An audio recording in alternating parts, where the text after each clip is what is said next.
जितना मैं अकेला रहा हूँ ना, इतना शायद कोई भी नहीं रहा होगा ज़िंदगी में। जितना मैं रोया हूँ ना, इतना शायद कोई भी ना रोया होगा ज़िंदगी में। यार, मोहब्बत ने तो छोड़ा ही छोड़ा, तो उसके साथ साथ दोस्तों ने भी छोड़ दिया ना। मोहब्बत ने तो दिल तोड़ा, दोस्तों ने तो दिमाग को ही घुमा के रख दिया ना।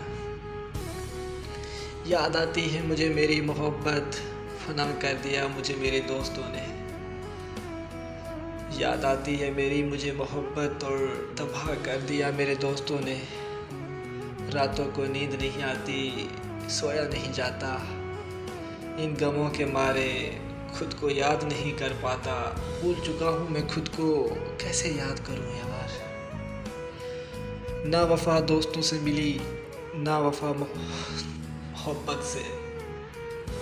यार, रोना मेरी ज़िंदगी में लिखा था शायद, इसीलिए आज भी रो रहा हूँ। जब ब्रेकअप हुआ मोहब्बत से, मैंने सोचा कि दोस्त हैं, दोस्त बन जाएंगे, साथ दे देंगे।